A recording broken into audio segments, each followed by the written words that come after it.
Somewhere right now, there is money that does not officially exist. Not stolen, not spent, not lost in a market crash. Simply gone from the ledger as if it was never there. Trillions of dollars, moved through systems deliberately designed to be invisible, held in structures that technically do not exist, guarded by laws written by the same people who benefit from them. And before this video ends, you will understand exactly how it works, who built it, and why nobody is ever supposed to find out. This is not conspiracy. This is accounting.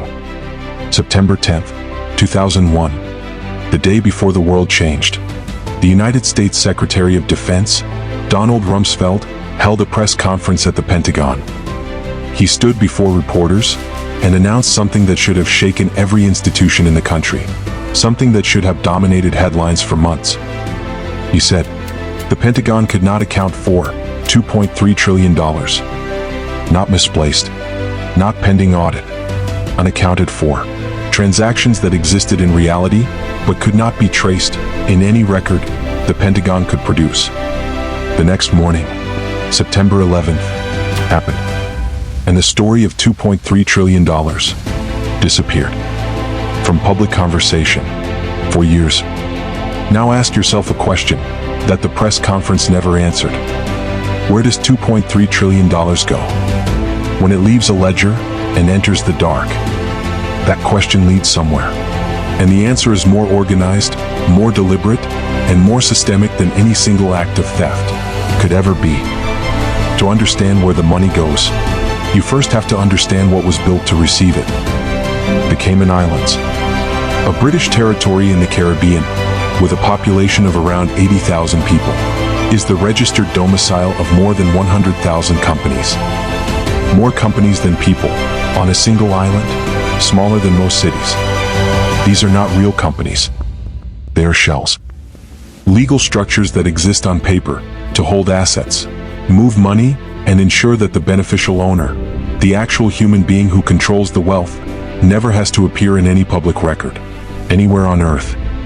The Tax Justice Network estimated that between $21 trillion and $32 trillion in private wealth is held in offshore financial centers, beyond the reach of the national tax systems where that wealth was generated. $21 trillion. At minimum, sitting in a parallel financial system that operates alongside the one you pay taxes into, but answers to none of the same rules.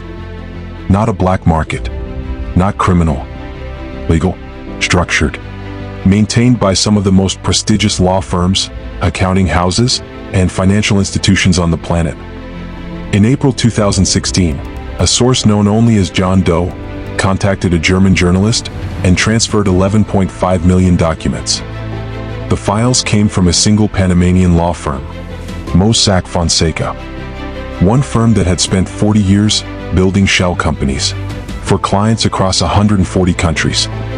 The files contain the names of heads of state, prime ministers, kings, oligarchs, arms dealers, and celebrities, all linked to offshore structures designed to hide their wealth from the countries whose systems created it.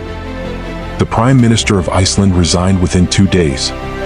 Protests erupted in 8 countries, and Mossack Fonseca quietly shut down. But here is what most coverage missed. Mossack Fonseca was not the biggest firm doing this work. It was not the most sophisticated. It was not the most secretive. It was simply the one that leaked. The architecture of invisible money works through what financial investigators call layering. Company A, in the British Virgin Islands, owns Company B in Luxembourg, which owns Company C in the Cayman Islands, which holds an account in a Swiss bank under the name of a nominee director, who is a lawyer in Cyprus, who has never met the actual owner of the money. By the time the money arrives at its destination, it has passed through so many legal structures, in so many jurisdictions, with so many nominee owners, that tracing it back to a human being requires the simultaneous cooperation of 6 different governments, which almost never happens. And here is something almost nobody discusses. You do not even need to go offshore to disappear money. The state of Delaware in the United States allows the formation of shell companies with no requirement to disclose the beneficial owner. More than 1.5 million companies are registered in Delaware, more than the state's entire population.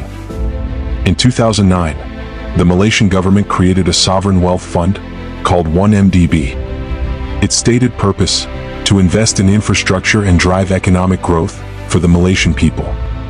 Over the next 6 years, an estimated $4.5 billion was siphoned from the fund and spent on a super yacht, Picasso paintings, a private jet, gambling in Las Vegas, the production of a Hollywood film, and a diamond necklace for a Hollywood actress. The money was moved through a network of shell companies across multiple continents, passing through banks in New York and Singapore before arriving in the personal accounts of the architects of this scheme. The United States Department of Justice called it the largest kleptocracy case in its history. $4.5 billion from a government fund meant for the people of Malaysia moved through the shadows and spent on things that took days to buy. Every case we have discussed, the Pentagon billions, the offshore trillions, the Panama Papers, the 1MDB scandal, is not a failure of the system. It is the system working exactly as it was designed to work. Economists estimate that shadow banking, the network of financial activity that operates outside regulated institutions, represents somewhere between $50 and $100 trillion in global assets. That is larger than the entire recorded GDP of planet Earth. A parallel economy, the same size as the real one, running silently underneath it, invisible to the institutions that are supposed to regulate it, staffed by professionals trained at the same universities, working in the same buildings as the people who write the rules. Here is the question nobody in finance, nobody in government, nobody in the institutions that manage the system wants you to sit with. If $21 trillion can exist in a parallel system, untaxed, untraceable, answering to no government and no citizen, what does that mean for the word democracy? Because democracy assumes that power responds to people, that institutions serve citizens, that laws apply to everyone. But a system where the largest concentrations of wealth exist entirely outside the reach of any democratic institution is not a system with a flaw. It is a system with a design. The missing trillions are not missing. They know exactly where they are. The ledgers that governments publish are not the full picture. The accounts that institutions report are not the whole story. And the money you think is in the system is sharing a world with money that was never meant to be found. If you made it this far, you already know that the story you were told was never the whole story. This is the archive door, where we follow the numbers, the files, and the doors that were never supposed to open.